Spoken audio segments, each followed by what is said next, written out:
On May 11, 2024, a concerned relative dialed 911 in Chickasha, Oklahoma. The Mayhew family hadn't answered their phones since the previous evening's pizza dinner. When officers arrived at the modest home on South 7th Street, they discovered a scene that would haunt even the most seasoned detectives. 3 members of a close-knit family lay gone inside their own home. The pizza boxes sat unopened on the kitchen counter. The television was still on, paused mid-show. But here's the detail that makes this case particularly chilling. Just 3 weeks earlier, the person responsible had walked into a local gun store, purchased an AR-15 rifle, filled out the paperwork, passed the background check, and smiled at the clerk. No one suspected that this 22-year-old was counting down the days until he would use that weapon against the very people who raised him. From the outside, the Mayhews looked like any other working-class family in rural Oklahoma. They attended First Baptist Church most Sundays, had barbecues in the backyard, cheered for the Oklahoma Sooners during football season. James, 50, was known throughout Grady County for his carpentry skills and old-school work ethic. Patty, 48, had a gift for making people feel seen, remembered everyone's birthdays, and her chocolate chip cookies were legendary at church potlucks. Their daughter Shayla, 25, worked as a dental assistant and had inherited her mother's caring nature. Then there was Jacob, 22, still finding his way in life. They weren't wealthy, but they had something that mattered more: each other. Or so everyone thought. Beneath the surface of normality, tensions simmered. Jacob's relationship with his father had grown increasingly strained over the years. Arguments about Jacob's lack of direction became regular occurrences at the dinner table. James would point to Shayla's success, asking why Jacob couldn't follow her example. These comparisons cut deep. In late April 2024, Jacob made a purchase that in rural Oklahoma might not have raised eyebrows on its own. He bought an AR-15 rifle. But Jacob had never shown much interest in weapons before. What no one knew was that he had begun making other preparations too. He deleted his Facebook account, started withdrawing from friends, became even quieter than usual. He turned off his phone's location services. Every action pointed to one thing: premeditation. What transforms a son into someone capable of ending his entire family? How does a Friday night pizza tradition become the setting for unspeakable violence? And here's what truly disturbs investigators. Evidence suggests Jacob had planned additional acts of violence beyond his family. If he succeeded in his first objective so easily, what was supposed to come next? The answers reveal a case that changed how an entire community thinks about family violence, mental health, and the warning signs hiding in plain sight. Because if it could happen to the Mayhews, a normal, loving, church-going family, couldn't it happen to anyone? Chickasha, Oklahoma sits about 40 miles southwest of Oklahoma City. It's the kind of place where neighbors still wave from their porches, where Friday night football games pack the stands, and where a population of just 16,000 means everyone knows your name. The Mayhew family had called this town home for decades. James Mayhew worked as a carpenter. At 50 years old, he was known throughout Grady County for his meticulous craftsmanship and old-school work ethic. Neighbors described him as the type who'd show up early to help fix a fence or patch a roof without being asked. He believed in earning everything through hard work, a value he tried desperately to instill in his children. Patty Mayhew, 48, devoted herself to creating a warm home for her family. Friends from their church remembered her as someone who always volunteered for bake sales, who remembered everyone's birthdays, who asked about your sick relative weeks after you'd mentioned it. She had this gift for making people feel seen. Her chocolate chip cookies were legendary at church potlucks. But more than that, she had a way of knowing when someone needed an extra hug or encouraging word. Their daughter, Shayla, at 25, had recently started working as a dental assistant in town. She'd inherited her mother's caring nature and her father's determination. Co-workers described her as someone who could calm even the most anxious patients, who stayed late to help with paperwork, who brought homemade lunch for everyone on Fridays. She still lived at home, saving money for her own place, but she genuinely enjoyed the extra time with her parents. Then there was Jacob, 22 years old, still finding his way. Unlike his sister's clear career path, Jacob drifted between odd jobs. He'd worked construction with his father for a while, tried his hand at retail, even considered community college, but nothing seemed to stick.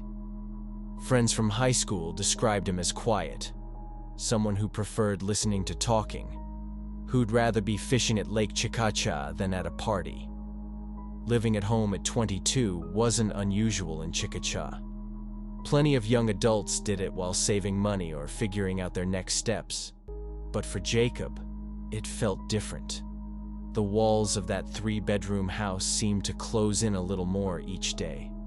Jacob's relationship with his father had grown increasingly strained over the years. While James valued discipline and hard work above all else, Jacob seemed to resist every attempt at structure. Arguments about Jacob's lack of direction became a regular occurrence at the dinner table. James would point to Shayla's success, asking why Jacob couldn't follow her example. These comparisons cut deep.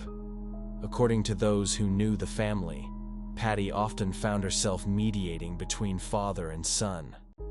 She'd pull Jacob aside after arguments, rubbing his back like she did when he was little, telling him his father just wanted what was best for him. She'd convince James to give Jacob more time, more space, more understanding. Meanwhile, Jacob had started dating someone, a detail that would become crucial to understanding the timeline of what happened next. His girlfriend lived across town, and he'd been spending more nights there, creating distance from the family home. Some saw this as healthy independence. Others would later wonder if it was the beginning of a dangerous detachment. In late April 2024, something shifted. Jacob made a purchase that in rural Oklahoma might not have raised eyebrows on its own. He bought an AR-15 rifle. Plenty of people in Chickasha owned firearms for hunting or protection, but Jacob had never shown much interest in weapons before. When asked about it later, the gun shop owner remembered nothing unusual about the transaction, just another young man exercising his Second Amendment rights.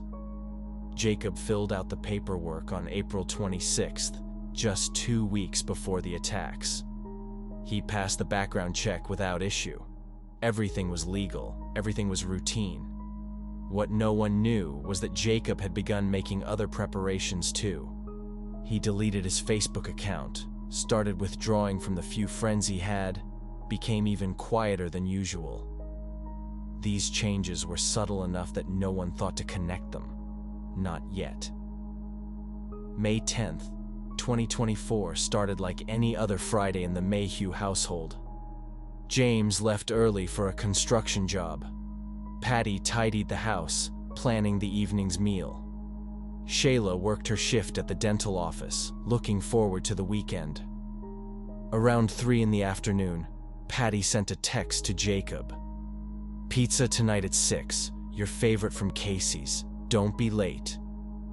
It was their Friday tradition. Pizza from the local place that had been serving the same recipes since 1982.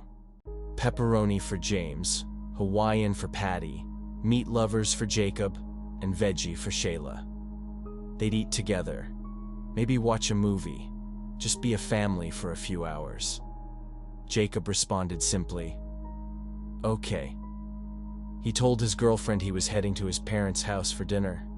She kissed him goodbye, not knowing she'd never see him again as a free man. What she didn't know, what no one knew, was that Jacob had already turned off the location services on his phone, already loaded 2 magazines with ammunition, already made his choice. The 911 call came in at 9:43 a.m. on May 11, 2024. Mary Patterson, the next-door neighbor, had noticed something wasn't right that morning. Shell casings glinted in the morning sun near the Mayhew's driveway. At first, she thought maybe James had been doing target practice, not uncommon in rural Oklahoma, but something made her look closer. The front door was slightly ajar, unusual for the security-conscious family. When Grady County Sheriff's deputies arrived, what they found inside would haunt them for years. One veteran officer with 20 years on the force would later say it was the worst scene he'd ever processed, not because of the violence itself, but because of how sudden and senseless it seemed. Patty was found near the front door. The pizza boxes sat unopened on the kitchen counter. She'd been shot twice. Investigators believe she was the first victim, probably greeting Jacob as he arrived. James and Shayla were discovered in the living room. James had been shot 3 times, Shayla once. The television was still on, paused mid-show. They'd been waiting for dinner, completely unaware of what was about to happen. 6 shots total, 6 decisions to pull the trigger. Each one destroying not just a life, but an entire community's sense of safety. The precise sequence of events inside the Mayhew home remains known only to Jacob, but investigators would later piece together a timeline based on forensic evidence and the position of the bodies. The evidence suggested this wasn't a crime of sudden passion or an argument that escalated. The pattern indicated calculated execution, though the exact order and timing would never be fully known. What was clear was that Jacob had arrived at the family home, armed and ready. There were no signs of forced entry, no signs of a struggle. The family had welcomed him in, expecting their usual Friday night together. None of them suspected what was about to happen. Meanwhile, Jacob was already gone. He'd driven his gray GMC Yukon to Oklahoma City, about 40 miles north. Surveillance footage from various cameras would later track his route, a seemingly aimless path through the city.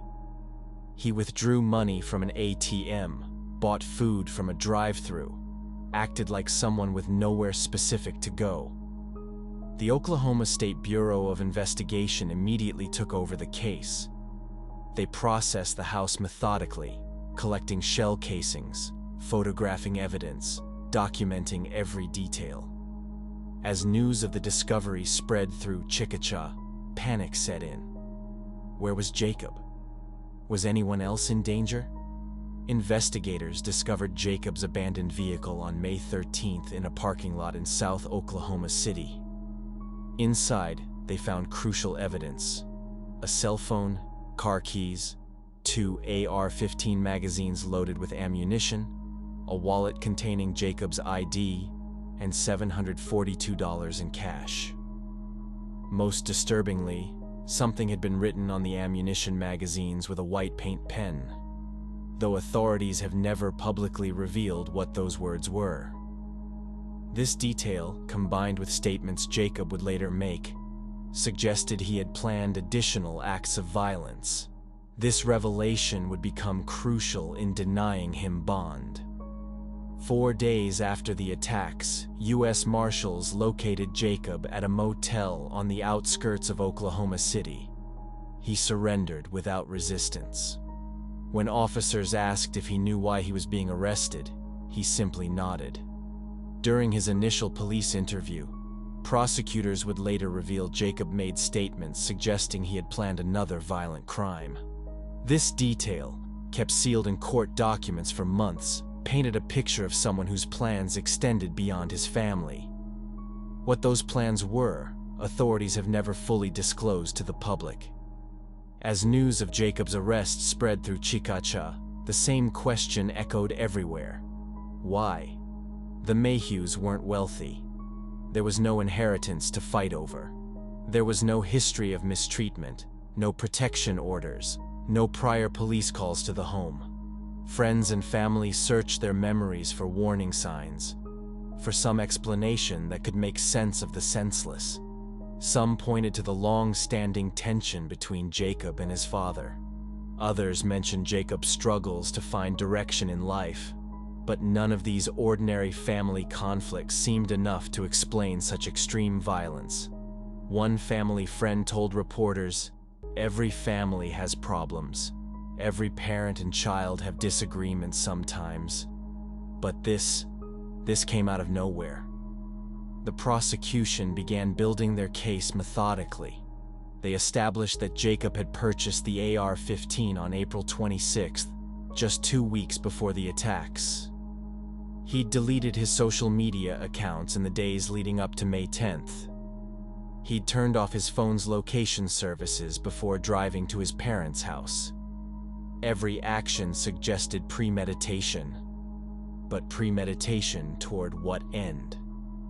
What was the trigger that transformed a troubled young man into someone capable of ending his entire family? Initially, prosecutors announced they would seek the most serious penalty. The evidence against Jacob was overwhelming. The weapon traced back to his purchase, surveillance footage placing him at the scene, his subsequent flight, and eventually his own confession. But in September 2024, something changed. Through negotiations between the prosecution and defense, Jacob agreed to plead guilty to 3 counts of first-degree taking of life. In exchange, he would receive 3 consecutive life sentences without the possibility of parole, avoiding the most serious penalty. The plea agreement included unusual conditions. Jacob could never profit from his crimes through books or media deals. He waived his right to appeal. He would never be eligible for parole, not in 30 years, not in 50, not ever. During the plea hearing, Jacob had to state in detail what he had done. For the first time publicly, he admitted to intentionally ending the lives of his mother Patty, his father James, and his sister Shayla. Each name spoken aloud in the courtroom brought tears from family members in the gallery. But even in his confession, Jacob never explained why. District Attorney Jason Hicks later told reporters that the victim's extended family had unanimously supported the plea deal. They wanted closure. They didn't want to endure years of trials and appeals. They wanted this chapter closed. Today, the Mayhew home sits empty. The pizza place still has Patty's favorite orders saved in their system. The dental office where Shayla worked planted a tree in her memory. At First Baptist Church, the Mayhew's usual pew remains empty. The case changed how many in Chickasha think about family safety. Local counselors reported an increase in people seeking help for family conflicts. Oklahoma consistently ranks among the highest in the nation for domestic violence. According to officials, family-related cases account for nearly 40% of such incidents in the state. Experts explain that rural communities face unique challenges. Mental health resources are scarce. In Grady County, there's only 1 mental health professional for every 2,000 residents. After the case, police reviewed past calls and found a troubling pattern. In nearly 70% of cases that eventually turned violent, there had been no prior police contact. Young adult males between 18 and 25 were involved in 60% of incidents, often after extended unemployment. Shayla's co-workers still struggle with her absence. James's construction crew disbanded. His business partner couldn't continue alone, and 3 other families lost their income. Even the gun shop owner who sold Jacob the weapon carries guilt. I followed every law, but I still wonder, was there something I should have seen? He now engages younger buyers in longer conversations. The Mayhew house sits off the market, slowly deteriorating. Property values on their street dropped by 15%. 2 families moved away, citing the incident as their reason for leaving. This tragedy reminds us that warning signs of violence can hide in plain sight, even within seemingly normal families. If this case opened your eyes, please share this video to spread awareness and subscribe to help us continue telling important stories. Together, we can work toward better mental health resources and support systems that might prevent future tragedies. Stay vigilant. Reach out to those who seem isolated, and never underestimate the power of intervention.